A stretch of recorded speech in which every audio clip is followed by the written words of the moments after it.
Sir ఆ 10 రోజుల్లో మీతో ఎంతోమంది ఎక్స్పీరియన్సెస్ షేర్ చేసుకుంటారు కదా, అది కూడా ఫస్ట్ టైం మీరు చేశారు అక్కడ 10 days కోర్స్ అనేది, మీ లోపల మీరు పొందిన అనుభూతి ఏంటి సార్? మేము చెప్పినట్టు వాళ్ళు జ్ఞానం పొందారు లేదు తెలియదు, కానీ వాళ్ళ ద్వారా మేము చాలా జ్ఞానం పొందాం.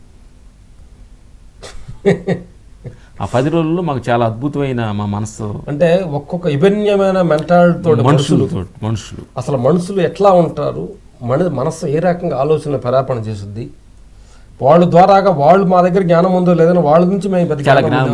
ఒక ఆవిడికి మేము ఏంటంటే ఒక సీక్వెన్స్లో మేము 10 రోజుల కోర్సులో 1 day ఏంటంటే మరణించిన తర్వాత ఎలా ఉంటుంది అని ఒక సన్నివేశాన్ని మేము క్రియేట్ చేసాం.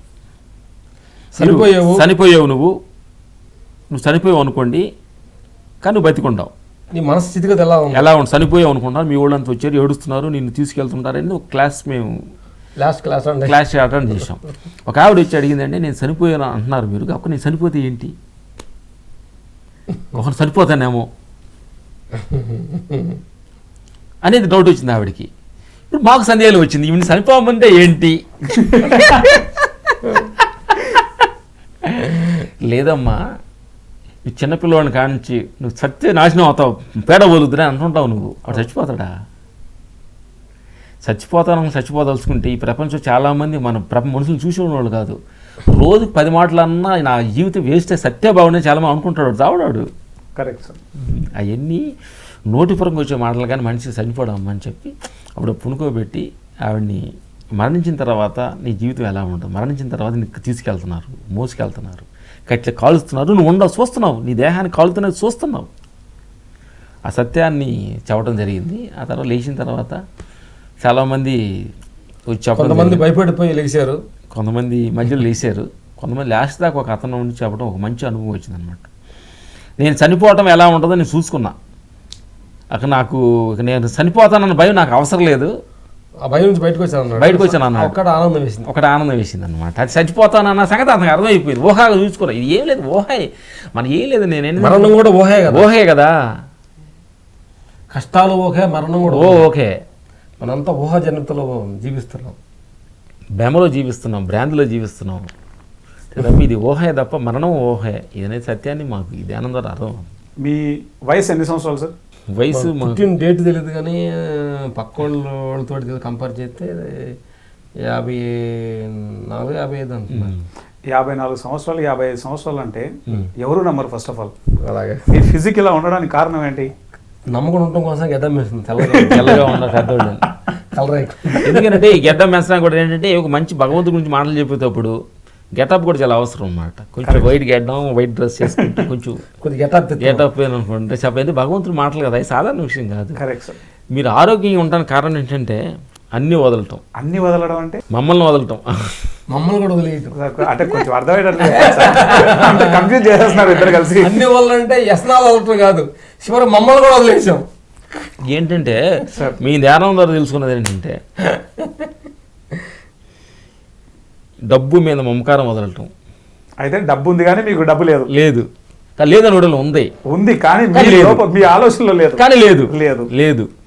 మాకు పిల్లలు ఉన్నారు కానీ లేరు ఉన్నారు. ఎట్లాగా ప్రతిది కూడా లేదు ఉంది అని ఈ భావన మేము ఎప్పుడైతే ఆలోచనలో నుంచి ఈ దేహం లేదు కానీ ఉంది. ఫుడ్ కూడా అంతే కదా, మీరు అనుకుంటే పంచపక్ష పరమాణాలు తినచ్చు కానీ తినను. ఇట్లా ప్రతిది కూడా అట్లా ఉదాహరణతోటి రావడం జరిగింది.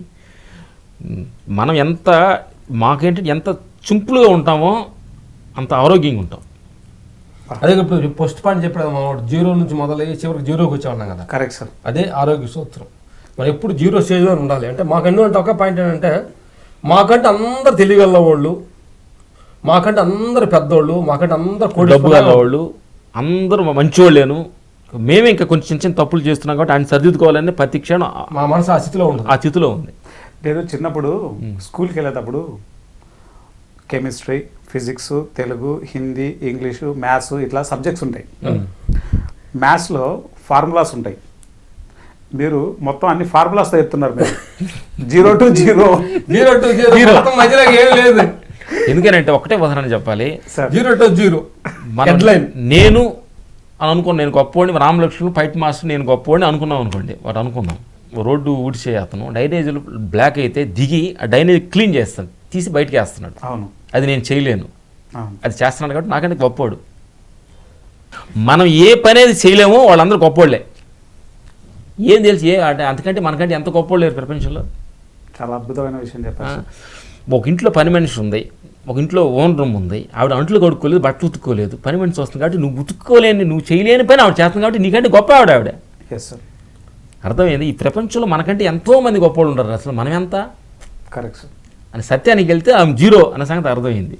0 to 0. మాకంటే ఈ ప్రపంచం తెలుగుతో కూడా ఈ ప్రపంచం ఎవరు లేరు, మాకంటే శుద్ధ మొద్దులు ఈ ప్రపంచంలో ఎవరు లేరు. మీరు తెలుగులో ఉంటారు, చాలా అమాయకులవి, చాలా మీరు ఇట్లా అగస్టు ఇది వైట్ అండ్ వైట్ క్యాబుల్ పెట్టినారు మంచి వాళ్ళు ఉంటాం, చాలా చండాల పళ్ళు కూడా మేము కూడా కొన్ని తెలియక చిన్న చిన్న తప్పులు కూడా చేసాం అనమాట. అందుకని మేము మంచోళ్ళం కాదు. వీటన్నిటినీ సరిదిద్దుకోవడానికి వెనక్కి వస్తున్నాం అనమాట. అందుకని మేము మంచోళ్ళు మీరు అంటాను లేదు. అసలు 0 to 0 కాన్సెప్ట్ అంటే ఇప్పుడు నాకు అర్థమైంది పూర్తిగా. జీరో అంటే పైకి 0 మొదలయ్యి ఏదో ఉంది ఏదో అయ్యి అది నాది అని పైకి వెళ్ళిన తర్వాత అర్థమైపోయింది అది నీది కాదు, ఇది నాది కాదు, ఇది కాదని అలా వచ్చేసి మళ్ళీ మొదలకు వచ్చి నీది జీరో, ఇదే నీది అనేది భగవంతుడు చెప్పాడు. మనదంటూ ఏమి లేదు ఈ భూమి మీద, నాదంటూ ఏమి లేదు ఈ భూమి మీద. నాదంటూ ఉంటే నేనేమైతే జీరో అంటున్నాను చూడు, ఆ జీరో అంటే ఏమిటి ఉపయోగపడుతుంది, కానీ ఉపయోగపడుద్ది. కానీ నువ్వు 0 పెడితే నీకు 10 అవుతుంది, 0 పెడితేనే నీకు 100 అవుద్ది, 2 జీరోలు పెడితే 100 అవుద్ది, కానీ ఉపయోగపడుద్ది. కానీ నాకు ఉపయోగపడట్లేదు. నేను మీకు ఉపయోగపడతాను కానీ నాకు ఏం ఉపయోగపడట్లా. అద్భుతం సార్. ఇది ఆత్మ పైన తెలుసుకున్నది ఏంటంటే మేము ఉపయోగపడని స్థితిలో ఉండాలి అని అనుకుంటున్నాం. సార్, మీ ఫిజిక్కు ఒకానొక కారణం సూర్యనారాయణ గురూజీ గారు, మంతెన సత్యనారాయణ గురువు గారు, వారిద్దరి గురించి మీ మాటల్లో. గురువు వేరే, శిష్యులు వేరే అన్నమాట. చాలామంది చెబుతుంటాం, మనం అన్నీ చెబుతుంటాం, కానీ ఆచరణ చాలా ఇంపార్టెంట్.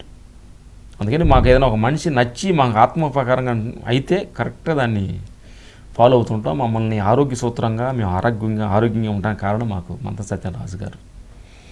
మమ్మల్ని కొంచెం మా జీవితంలో అప్పుడు అంటే మంతెన సత్యనారాయణ కంటే ముందు ఆయన ఆరోగ్య సూత్రంలో మాకు గురువు సూర్యనారాయణ గురు. అప్పుడే మేము సన్నాయ 30 సంవత్సరాలకి ముందు ఆయన కలిసినప్పుడు ఆయన అప్పటికే ఇంకా 10 సంవత్సరాల ముందు నాన్ వెజ్ మానేసి ఉన్నారు. అట్లాంటి ఆరోగ్య నియమాల్లో తక్కువ ఆహారం తీసుకోవటం, ఆయన ఒక పూటే భోజనం చేయటం, అప్పుడు కూడా ఆయన చూసి మేము చాలా పరిపక్వం అయ్యాము. అక్కడ నుంచి ఇంకా బ్యాలెన్స్ అని ఉంటే మంతెన సత్యనారాయణ గురువుల దగ్గర నేర్చుకున్నాం.